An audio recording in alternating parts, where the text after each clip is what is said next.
कसबा विधानसभा पोटनिवडणुकीमध्ये ज्यांच्याकडे निवडणूक प्रभारी म्हणून जबाबदारी दिली होती त्या निवडणुकीमध्ये रवींद्र धंगेकर यांच्या माध्यमातून काँग्रेसला यश मिळालं होतं आणि ज्यांच्याकडे प्रभारी म्हणून जबाबदारी देण्यात आली होती ते आमदार सुनील केदार आपल्याकडे आहेत. काय सांगाल, यावेळी रवींद्र धंगेकर यांना लोकसभेची उमेदवारी देण्यात आलेली आहे, कसा आहे मतदारांचा प्रतिसाद? या शहराची विचारधारा ही सामान्य माणसाची आहे. ह्या शहराची विचारधारा मध्यमवर्गीय लोकांचे दुःख जाणून घेणार आहे. ह्या शहरातील विचारधारा निर्भय होण्याची विचारधारा आहे आणि म्हणूनच आपण धंगेकरांना मागच्या पोटनिवडणुकीमध्ये कास्ट आणि पक्ष याच्या बाजूला ठेवून आपण कौल दिला होता आणि त्यांना तीच भूमिका यावेळेस सुद्धा लोकसभेमध्ये हे वैचारिक विचारधारा असलेलं शहर, ज्या शहरामध्ये बाळ गंगाधरराव टिळक आणि क्रांतिज्योती सावित्रीबाई फुले यांचा वारसा असलेलं शहर जे आहे, हे शहर धंगेकरांना निवडून नेऊन आपली प्रचिती, आपलं नावलौकिक कायम ठेवतील असा माझा विश्वास आहे. कसब्यामध्ये तर काँग्रेसची ताकद दिसली, परंतु विधानसभेची उर्वरित 5 मतदारसंघ आहेत, त्याच्यामध्ये तुम्ही विजयाचं गणित कसं जुळवणार आहात? विषय आहे की हा कसबा हा तेवढा पुरता होता, पण पुणा जिल्हा आहे ना, पुणा जिल्हा हा काही एका असं कसबा आणि पुणा जिल्हा वेगळं नाही करता येणार.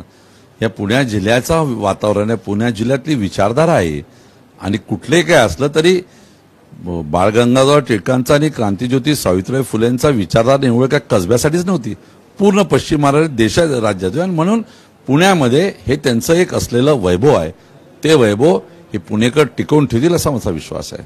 कसब्यामध्ये असा कोणता पॅटर्न तुम्ही राबवला होता, तोच पॅटर्न तुम्ही पुणे जिल्ह्यात म्हणजे पुणे लोकसभा मतदारसंघात वापरणार आहात का, आणि काय पॅटर्न होता?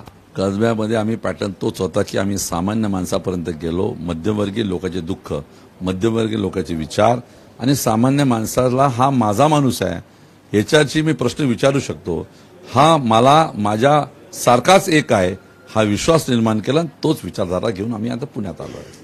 अजित पवारांकडून निलेश लंके असतील, अशोक पवार असतील, यांच्यावरती गंभीर आरोप केले चाललेत. दादांना एवढंच सांगतो की आपण मतं मागावे, पण लोकशाहीची परिभाषा आणि लोकशाहीचा विषय आपण समजून घ्यावं. लोकशाहीमध्ये मतं जे मागायचे असतात ते लोकांच्या मनामध्ये विश्वास आणि प्रेम निर्माण करायचा असतो. कॉलर पकडून धमकी देऊन मतं मागायची नसतात आणि ते मिळू शकत नाही. धमकी आणि कॉलर पकडून लोकांना धमकवलं तर ह्या देशातील लोकशाहीने मोठ्या मोठ्या राज्यकर्त्याला धराशायी करून टाकलेलं आहे ॲटिट्यूडमुळे. हे त्याला बहुतेक विसरले असतील. ते काल राज ठाकरेंची पुण्यामध्ये जाहीर सभा झाली, त्यामुळे त्यांनी सांगितलं की काँग्रेसला मतदान करा यासाठी फतवे काढले जात आहेत. तर मी तुम्हाला सांगतो की हिंदूंनी भाजपाला मतदान करा असा फतवा मी तुम्हाला काढतो. आता राज ठाकरेंबद्दल संपूर्ण महाराष्ट्र मागच्या 15 वर्षापासून किती सिरियस घेतो आहे हे मी सांगण्यापेक्षा अख्ख्या महाराष्ट्राला महाराष्ट्रातल्या मीडियाला माहिती आहे, म्हणून त्याच्यावर बोलणं तेवढं उचित नाही. मुळामध्ये विदर्भामध्ये, आपण विदर्भातून येत आहे, विदर्भामध्ये काँग्रेसला मुळामध्ये महाविकास आघाडीला किती जागा मिळतील असं वाटतं? विदर्भामधल्या महाविकास आघाडीच्या संपूर्ण जागा निवडून येणार. तिथं ना तर बीजेपीला एक जागा मिळणार, ना त्या ठिकाणी एकनाथ शिंदेच्या शिवसेना एक जागा मिळणार. सगळ्याच्या सगळ्या जागा महाविकास आघाडीच्या विदर्भातला निवडून येणार.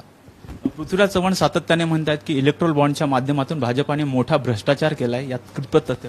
असं आहे की ह्या विषयावर पृथ्वीराज साहेबांचा अभ्यास जास्त आहे. ते त्यावेळेस पीएम ऑफिसला मिनिस्टर म्हणून काम करत होते. आपण त्यांनाच विचारा. पण हे पृथ्वीराज चव्हाण साहेब म्हणतात सामान्य माणूस, पण याच्यावरती जाऊन देशाच्या उच्च न्यायालयाने म्हटलेलं आहे, सुप्रीम कोर्टाने त्याच्यावर टीका टिप्पणी केलेली आहे, आपलं वक्तव्य दिलेलं आहे. आणि जेव्हा न्यायपालिका, उच्च न्यायपालिका जेव्हा म्हणते तर मग ती खरंच असते. काँग्रेसने पुणे लोकसभेसाठी पूर्ण ताकद वापरलेली आहे. विदर्भातील जवळपास सर्व आमदार हे पुण्यामध्ये आहेत. काँग्रेसने निवड पुण्यासाठी नाही, काँग्रेसने पूर्ण देशामध्ये, राज्यामध्ये आणि सगळीकडे वापरलेली आहे आणि लोक प्रतिसाद देतात आहे. हे होते काँग्रेसचे आमदार सुनील केदार. व्हिडिओ जर्नलिस्ट शिवाजी साळुंकेसह राजरत्न जोंधळे, टॉप न्यूज मराठी, पुणे.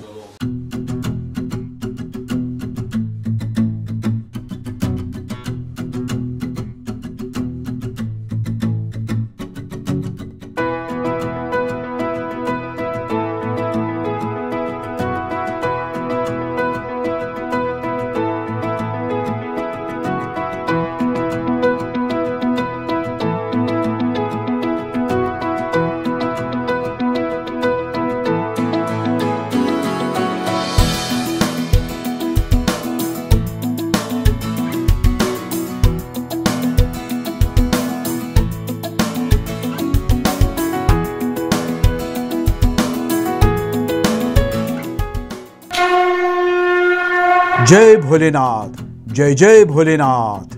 गुरुकृपा ट्रॅव्हल्सची सुनियोजित टूर. उत्तराखंड चारधाम दर्शन यात्रा. पुणे ते दिल्ली, दिल्ली ते चारधाम आणि दिल्ली ते पुणे. प्रवास भाडे प्रत्येकी फक्त 38,500 रुपये. कपलसाठी स्वतंत्र रूम हवी असल्यास प्रत्येकी 45,000 रुपये. पहिला ग्रुप 10 मे 2024, दुसरा ग्रुप 24 मे 2024 आणि तिसरा ग्रुप दिनांक 6 जून 2024. 15,000 ॲडव्हान्स भरून आजच आपलं सीट बुक करा. अधिक माहितीसाठी संपर्क साधा. गुरुकृपा ट्रॅव्हल्स, गजानन महाराज खेडेकर, 9422025024, 9923716262, 9423525427 आणि शुभम गजानन खेडेकर 8996622004. त्वरा करा, आजच आपलं सीट बुक करा. जय भोलेनाथ, जय जय Bholenath. Come on guys, hurry up. अरे सुन ना, एक ब्रेक ले लेते हैं. Guys, I'm telling you, तुम लोगों को सही से ट्रैकिंग नहीं आता. But that's okay, you can learn. रोज का ढक्कन देना. ये रेड वाला है, सही वाला देना. अबे ढक्कन, पहले तो सही पानी पीना.